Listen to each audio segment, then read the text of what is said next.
What up, random rockers? Apparently,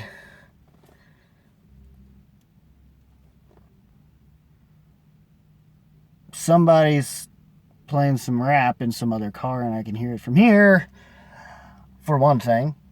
Two, interesting week this week. There's a lot to listen to. And still never enough time to just, or at least I somehow managed to make enough time to get through it all. So, and some I had to also be sneaky about too, because, well, we should get started. There's not a whole lot of time, and what we're going to start with, first is, hold on. Okay, Mom's not anywhere around here, luckily. And any of you who are watching, no,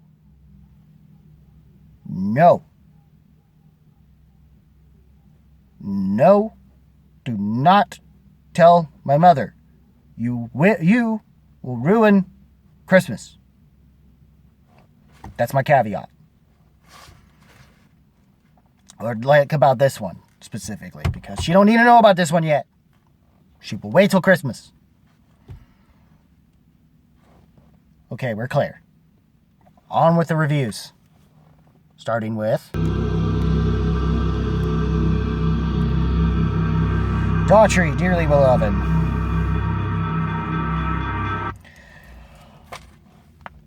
Yeah, I've never really talked too much about him. I'll admit, I kind of liked him at one point, or at least it was one of those few idol artists that you didn't feel bad for liking for a while. Or at least he felt like he seemed like he had something to prove, at least on that first album. Granted, from what I've told by some of the people that I used to be in a band with, his earlier stuff was better.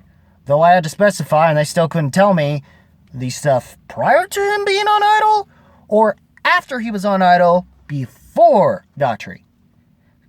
Still never got no answer. Smack him around a little, just like, should have told me what stuff it was. I'd be willing to check it out. Hell, Daughtry himself wants me to check out his older stuff too. That'd be great. I doubt he sees this, but anyways, yes, apparently this is produced by Scott Stevens and Marty Fredrickson, some big name producers, I guess, in the pop game today. That's why this, that should have been the first sign, but yet the thing that threw us all off was who he decided to tour with for this album. Though it's not too surprising, though, given his past, given the past, which he didn't erase. Huh? Okay, I'll see myself out. I'm sorry. No. I'm kidding. But yes, I'm guessing it's the same members that have been in the band for a while, I guess. Don't know if he's got new members or not. But it seems there's still some softer moments that are still of the pop rock. I guess you went a little more pop rock around Baptized, and I checked out. I actually weirdly want to sort of defend the third album more than I ever would Leave This Town, which apparently there are more people out there defending. Maybe I missed something with that record. Because I guess I liked the first one a little too much at the time as an album. Even though I think some people would consider the first album filler. But I liked the third album, unlike some people, so yeah, for what it's worth. Desperation ain't bad, with a world on fire. Heavy is the crown. If you're going to cover that title called that, it better sound heavy. And okay, for what he does, it does. Changes Are Coming kind of does. I kind of figured the title track was going to be soft. I'm like, but they kind of threw me. But of course, by this point, they were throwing me off. So it's like, oh, okay, all right. Cry for Help is interesting. Asylum is. Evil's a weird one. The Victims kind of is, but I think after that it starts to kind of soften up again with Somebody Call You. I think that's the one thing that this album may suffer from is that Lioness, which is another single off this album, apparently does build up into something heavier, but it is a softer track. But the lyrics aren't bad on it. Some of these songs do have some decent lyricisms to it. With the final one, which is sort of a piano ballad, Breaking to My Heart, weirdly, I do like it, but I feel like the way that luckily, unless you apparently get this version that I was surprised to see there, that it's on there. I just had to stream it first before I got this, and I didn't want to open it because, like I had already teased, it's my mom's birthday present. She wasn't happy, and she kind of deterred me from listening to the record anyway. I was already deterred from Baptized, and then she said what she said, which was I already knew from Baptized, so I was kind of like, But now I know he's gotten heavier again. Or at least it seems I don't know if he started doing Rattle the Cage or not. Some people who bothered to keep up with that, let me know. But other than that, and the Hunger Strike with LJ, because it's Tremonti and Seven Deaths. And the only thing about it I'm more interested in if that tour happens is so I can see Tremonti and Seven Deaths. Not to mention, I want to see The Past live. And I guess the other song on that record that apparently Tremonti, Mark, did a feature on for Chapter 7. Granted, I'm more excited for the upcoming Tremonti record, though apparently he's released another one final single, and apparently has all the singles on one EP, according to this thing, called, yeah, and it's called Now and Forever, which is the next yeah. Either way, I can't wait for the actual album, Marching in Time. Definite review coming up. And those who know the history of this channel, it's early days, it's Facebook days. Yeah, that's coming up. But anyways, I went too long for this one. Overall, you know what? For what this is, thumbs up.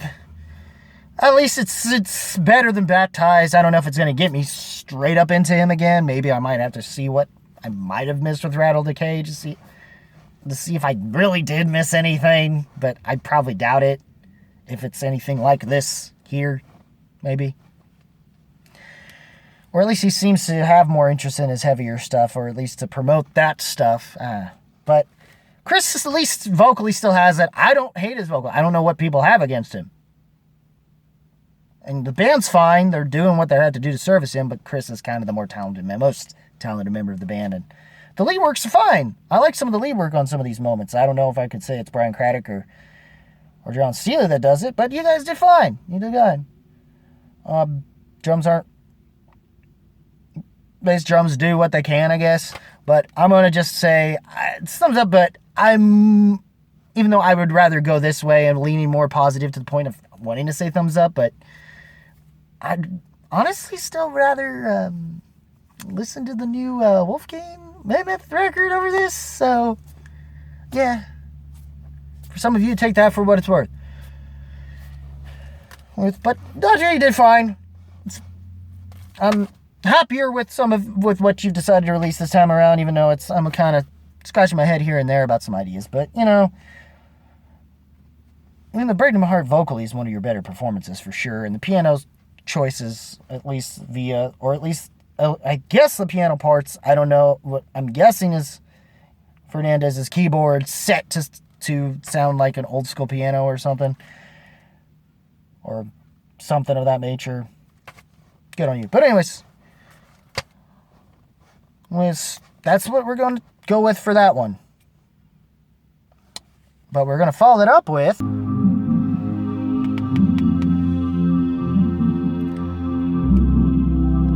Thrice. Horizons East. This would be, I'm trying to think how, let's see. Horizons East should be the band's, this It's 10 tracks. They're I guess it's their 10th, 11th, 12th studio album, somewhere around there. I apologize if I can't get the number right, but y'all know how I've been since the comeback record, and I guess you've seen my discography thing. Might have changed since, up to a point. I will still be willing to defend my top 3, regardless, even if I've slightly cooled on what is my number 1, but I still think it deserves its spot regardless of my moments I've cooled off on. But yeah, this album here, Horizons East, y'all know my issue with the last record, Palms. It was weird, and the decision with them about it, but I think my first tastes, like everyone else, had been Scavengers. I honestly was like, okay, I have a feeling if this is the tone of the record, I'm gonna dig this. I get if, like, Dustin isn't exactly bringing it much vocally here, but I think it's more the lyricism that he's got going on this track that I'm not really feeling like deep diving in, because I got so many others, so apparently I might eventually talk a little more in depth, because I do have a weird feeling I might put this in my honorable mentions. So yeah, but before I can even give you the actual rating score, the first track you just heard, honestly, I think is a better representation than what we did get for the second single, Robot Soft Exorcism. Even though those moments are more electronic moments are more radio-esque friendly. But this one feels more like this album is in this weird pocket of trying to appease what got most people seemingly back into Thrice in a weird way with what I still will hold as a top tier album for them, and an amazing comeback in a very long title that I surprisingly, sadly, forgot the name of, and it makes me very sad since it is my number 1. But I do remember most of the songs and the tracks, and my enthusiasm is maybe not as strong, but it's still up there. Still up there. And this album, I might have stepped up from Palms, personally.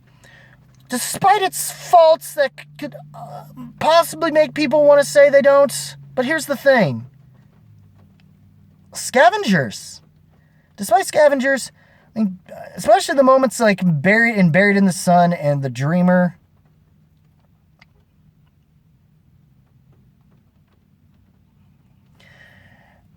I think more so in Buried in the Sun. I'm trying to figure out what that track's about, but there's some cool moments on here that happen, and I like the tone sound is meant to come across like they're going.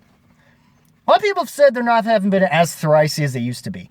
They showed, at least in Palms, they're willing to experiment, but the way they came across about it, they felt they needed to apologize for their comeback record, for being too aggressive, which made us all go, what the fuck, Thrice?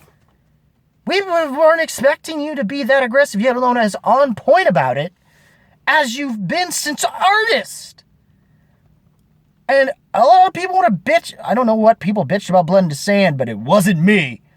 I was like losing my shit because it felt so, that level of visceral that hadn't been seen since then. Or at least in that way that it was. But you could tell, I could see all the other influences of everything leading up to that point, including the stuff from there. And now these recent albums have just been breaking down those components of it. They said the last album was more Viashi, but I didn't hear it nearly as much as I would rather say To Be Everywhere is To Be Nowhere. There we go. Now I remember the title. With that record, the To Be Everywhere, it was very... I understood it seemed more radio rockish, but in a way that felt like they were embracing some influence they might have had from Failure, or aspects that worked about bands like Ages, and or at least I found out later on that it would be, because apparently the album prior to the one that got me into them came out literally the same year as Thrice's, but I think Thrice did a better job. And apparently it wasn't too thricey enough, yet they experimented on Palms a little thricer, but yet it was not as aggressive. And they claimed Radiohead, but I heard way more Radiohead-ish moments on their album Beggars, which is like up there in like number 2 or 3. At that point, I think I'm still varying between those two. I think it's my number 3 actually, but it might wind up my number 2 still. I'm still debating on that between that and Artist. But regardless, this album has more of that going on.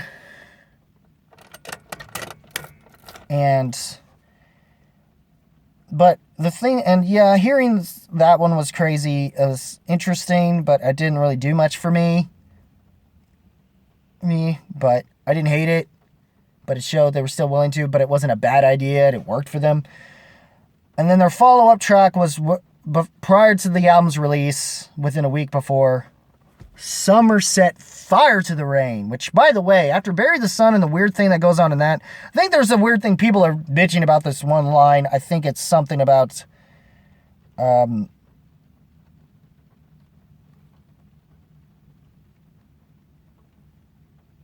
and I love the build-up. And plus, when you hear it, once the band comes in on, by the way, of Color in the Sky, the Eckenridge, I think I've pronounced it right, the Eckenridge brothers, there's a reason why they're still in the band, because they're a tight-ass rhythm section. And this is the moment that I think, in comparison to other albums, this album, I think they shine the most. And especially when they start coming in comparison to the guitars, the bass and the drums pop out the most on this record. So if you're drummers and your bass players, this is your chance to get in the Thrice, buddy. Because they're really bringing it, and I'm digging what they're dropping. It's, hell yeah. I mean,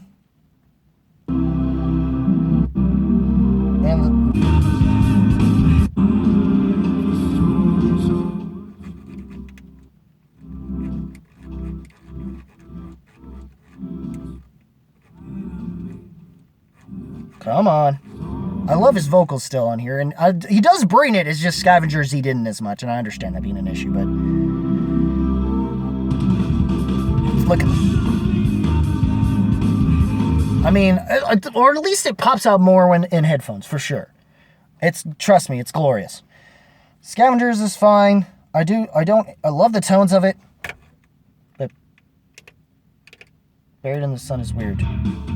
I love the tone of this. This comes off great, but I think this is the one that has the weird thing about the FBI or the CIA or something that people are bitching about. It's a little, I get it's beneath them as lyricism, but say that, and it's one of the moments on this album besides, the DOD or the CIA. I thought it was FBI, but it's my bad. But Buried in the Sun, it's supposed to be sort of sarcastic, I guess, from what somebody else was saying. But, it still kind of seems beneath them. But don't worry, Northern Lights makes up for it. Which, by the way, it's very Beggars in terms of the use of the piano work on this thing. Listen to that. Good shit. And it sounds like it could have come off Beggars. So, trust me, it's like, this was a great decision. It feels like they went back more so to the Major Minor and Beggars later era stuff, pre-hiatus, more so or less, while also, I guess, still kind of maintaining certain aspects that they had, that it seems the writing that Dustin has been doing in his solo works have been doing through the Blood in the Water and whatnot. And Somerset Fire to the Rain is really up on there too. Still Life is fairly decent as well. The Dreamer, and despite Robosoft X's Dandelion Wine is definitely got to be up there amongst some of the better tracks on here, man. Or at least it's a good build-up. The skulk through the skeleton trees, the birds in the sun have both flown. I dare say a damnable scheme is hidden in midwinter's moan. Afloat in a frozen white flood, disheveled I shovel the floor. The fix of what's freezing my blood rests behind the red cellar door. Dandelion Wine, just a Spoonful.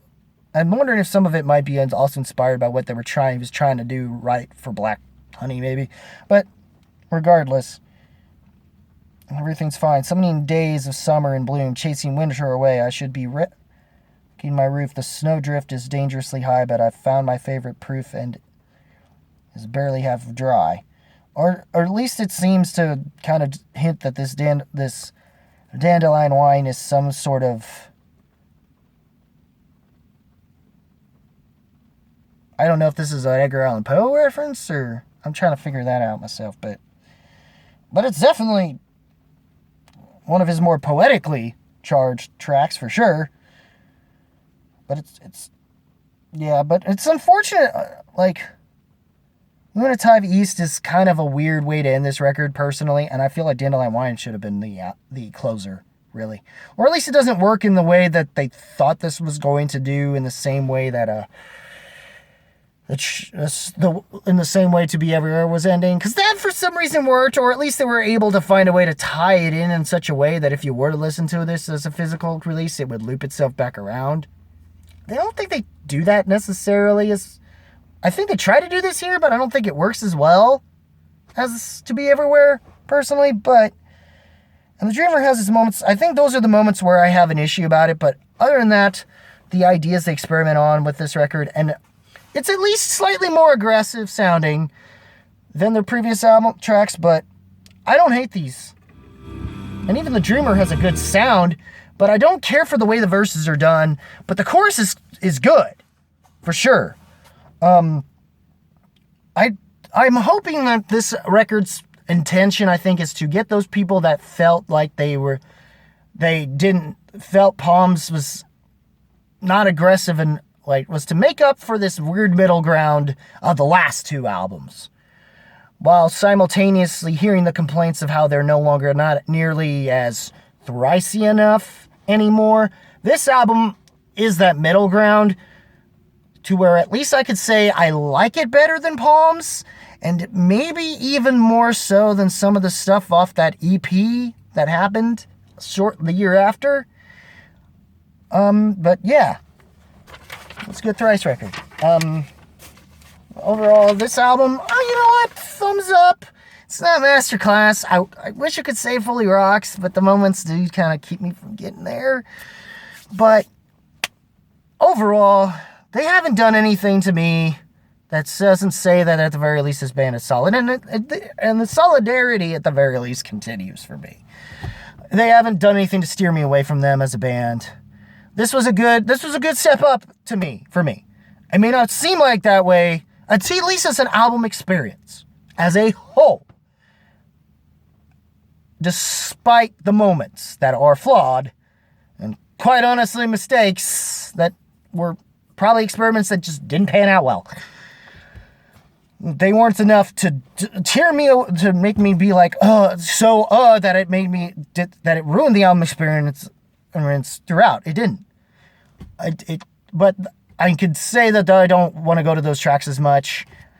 I still feel like they're a solid band. They haven't done anything that's a major mistake, so they're still good. They're still solid. They're not. I'm hearing they're supposed to be coming around St. Louis area in October. I'd like to see them and see how these tracks pop off live, if there's something different to it. Or are they going to do like they've always did, like they did the last concert, and everything sounds exactly like what comes off those albums? We shall see. I don't know if the set is going to be as good as that last one, because that one was fucking awesome, by the way. But I might talk about it if I ever go to a concert again. Who knows? And I've talked about these other albums, so I'm going to be as short as I possibly can about a couple of them briefly. But we're going to talk about, and then now we have the thumbs up with the Thrice. Thrice is still at least doing better, and now on to Spiritbox, Eternal Blue.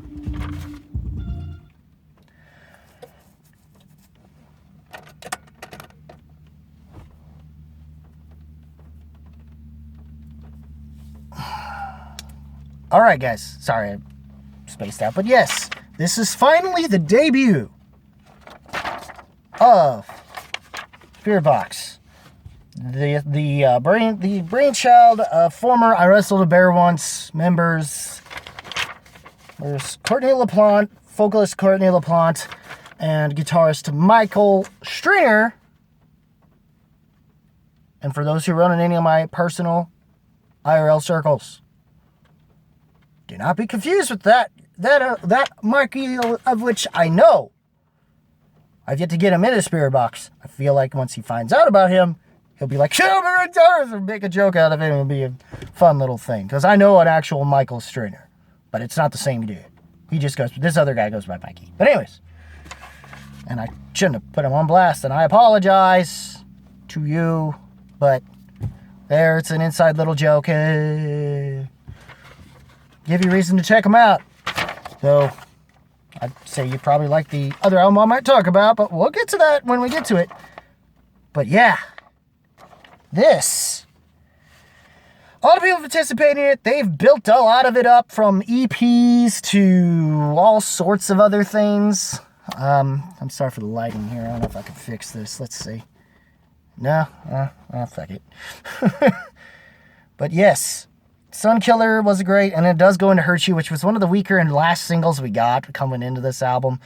But what makes up for it, and it's very new metal-ish, Sunkiller's not bad though. And I love the Sunkiller singing me to sleep before it really goes into just roaring. And I do love the industrial moments that it does go into, and some of the more flirting with both ambient and industrial elements that it has, of being that form of electronic, of mixing elements of that, of the more progressive metalcore, electronic core type stuff, or at least the more industrial aspects that you would also get more so from like what Code Orange would do, which I wonder if they did tour together. That'd be cool if that was the case. I'd watch it actually. Yellow Jacket, which features Sam Carter of Architects. Y'all already know I've talked about them. And, how is it that he's... And this track and, like, Silk in the Strings are, like, some of the songs I didn't get a chance to hear until this album that are, like, of the heavier moments are, like, super huge highlights here. But even the softer, nicer moments, the Summon ain't bad. I understand if it's a little too radio-friendly, but if you want something that's a better balance of the two, the song that really officially was released when they officially announced this album, In Secret Garden, I'm Sorry for the Rain, well, is still one of my favorites from this. And and I love how every track finds its own way of trying to weave in together to where there's no way you could really redact this album. There might be moments you could, but it would be very hard to do because it would feel like something's missing from the way they sort of weave into each other. They're within tracks, and I'm sorry if I'm not loud enough. Stop it, rain. You my mortal enemy for now. But anyways. But Holy Roller, which was, I think, the first song we heard of this. But you know what? The only thing about this that sucks is, like, where's Blessed Be and Rule of Nines? Like, I'm more surprised they aren't on here, because they still somehow find a way to fit, or at least if they do, they might as well put them as bonus tracks. Because I think those would work as that, for sure. I'd buy the album with the bonus track, those as bonus tracks for damn sure. I think everybody would. It'd be silly not to do that. Well, it would be funny if they did it as a bootleg thing. And it'd be like, what? You should have made it public. We're going to eat it up. Because everyone else is seemingly already eating it up, this band up, if they haven't been. And I wouldn't exactly blame them, because apparently I heard they were one of the better shows at the shitty Blue Ridge Fest. And I'm not even talking about the acts, I'm talking about apparently what was going on at the venue. Woof. Being worse than, like, what happened at Woodstock 99 kind of shit. And whatever that other thing was. Woof. I feel bad for Gretchen, for Luke Spencer from Rocked and all them about that. Oof. That's a lot of a mental strain, but yeah. But they love Spirit them, and I love this, and he's apparently loving the album, I'm guessing.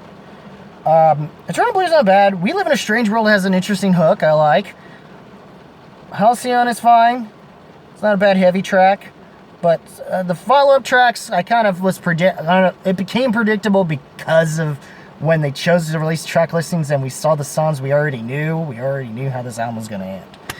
And that was, of course, Encircle With Me and Constance, which honestly still is one of the better written songs, and especially on the softer side of it, that has those heavier moments. But this and Secret Garden being still my favorites amongst the singles. But yes, like Sam Carter brings it on Yellow Jacket. Just brings it. And Silk in the Streams is pretty much, I think every deathcore kid's something she brings on the more deathcore side. But overall, I like this album. I would be in this weird spot to where it's not underhyped. It's not exactly overhyped. It's just in the realm area of hype. It's not, I'm not saying the hype is real as it should be. It's sort of somewhere, it's not quite overhyped, but it's somewhere in between that and a regular and just favorably high and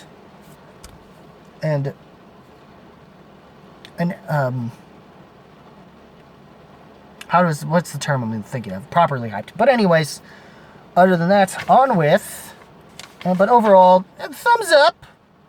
Somewhere between that and that, it's still good. But, I mean, I'm not putting it here. I like it, for sure. It could lead to this, but given that there's another album that kind of took the crown and surprised me. Even though the production on this record does top it, and so does somehow Courtney's Cleans, which I still think is better than Tatiana's Cleans. Fight me. I'm kidding. But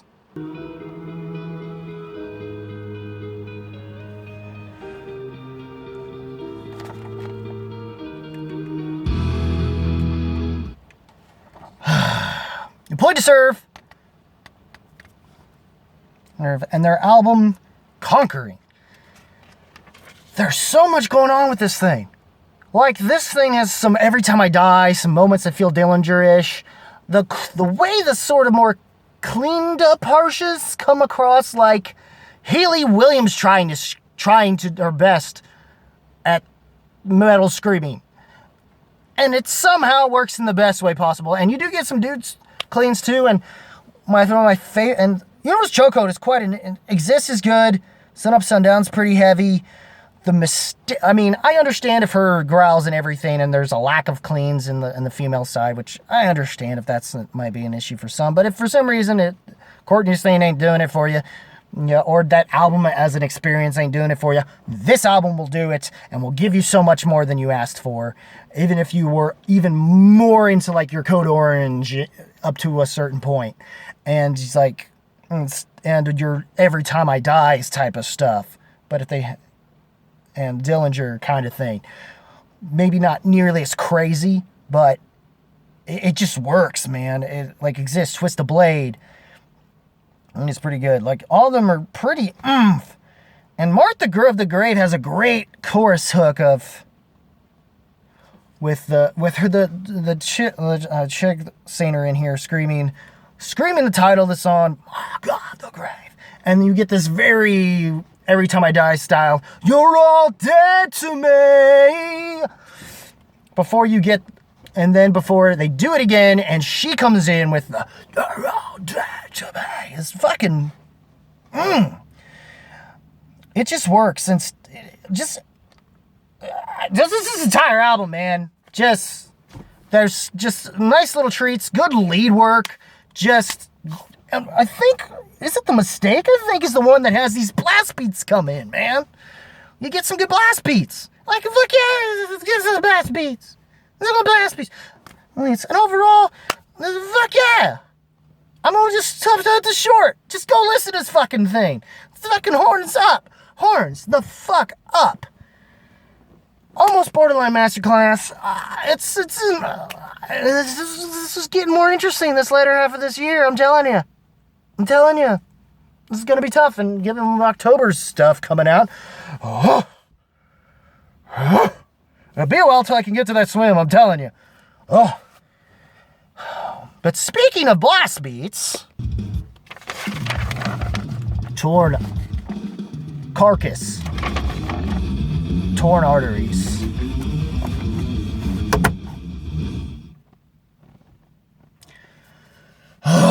Yes, this would be the 8th, I think, studio album, or 9th, or somewhere around there. Maybe 7th. I can't keep count. Hold on. Yeah. Okay, so yeah, it's a 7th studio album. My Carcass. My first album to have any taste of this stuff, and yes, from their sense of humor, you could tell they're having been a former grindcore band in their earlier days, up until their landmark album, melodic death metal album, Heartwork. Unfortunately, and apparently they had been on a hiatus for a while, and their album Surgical Steel that came out this past decade was considered a top-tier album of that decade.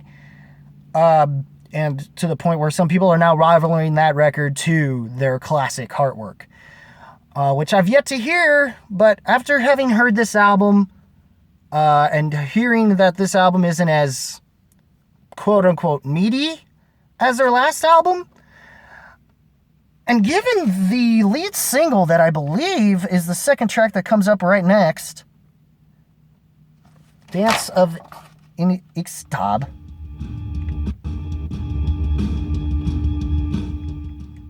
it's a certain particular track here.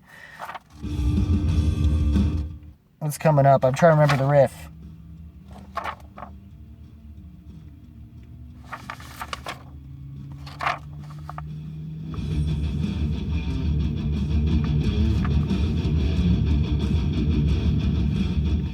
But the riff on this record, it's you could tell there's more hardcore going on. I guess that they were focusing more on the hardcore aspect of what is their sound. But it's more, I think, the chorus riff that like rips the most, and I want to learn actually how to play. I'm not gonna lie, I'll give Carcass that. I actually kind of want to learn that.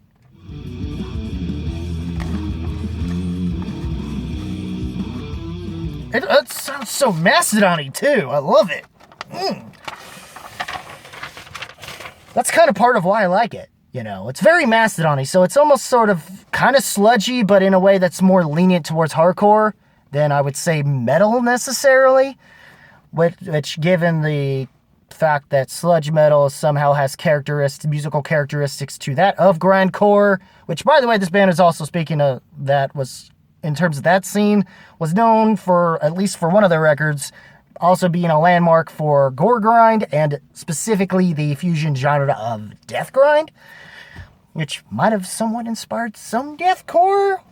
I'm just saying, it seems like no death grind, no deathcore. I mean, take that for what it's worth, if that means anything, you know. But between that and maybe what they helped bring about already, even with Heartwork, and we wouldn't have had the melodic metalcore we talk about that I would be talking about in the 2000s. Well, between that and what At the Gates had already done with Slaughter of the Soul. So, and Surgical Steel's comeback being comparable to that, which, speaking of At the Gates, I know I've not yet talked about that record, I don't think. If I haven't, it's probably going to be on my swim. Just clarify that, and I'll talk more about that and where I think about that record. But and this album, not bad, dude. I love the way this album started between that track and that Eleanor Regnus Mortis is not bad. Even some of the interesting titling between the Under the Scalpel Blade, the near 10-minute flesh-ripping Sonic Torment Limited is interesting. Kelly's Meat Emporium is something I understand. Personally, I'm as heavy and sonically I can get behind it, but I do not care for the lyricism behind The Devil Rides Out, yet alone what they're trying to go by and God We Trust. And even people who are the Wake Up and Smell the Carcass, Caveat Emptor, I'm guessing they're two songs in one. And The Sights Remorse of Swain does enough to basically end this album pretty well, in my opinion. But overall, not a bad album experience. I see why some people, hearing this and even the catchier moments, it makes me think, how much awesome would some of these riffs be if they were more metallically meaty? I mean, seriously, like, I don't know, but overall, for a first album, and now I feel like wanting to go back into the discography. We'll see how my feelings change on this record, but overall, Torn Arteries. Horns up. Horns up. I wouldn't say master class necessarily, but I'll save that until I can figure out, once I decide to deep dive into Carcass. Well, up to a point. Don't expect me to praise their grindcore years. More likely expect me to like Heartwork Onward more than those records, trust me.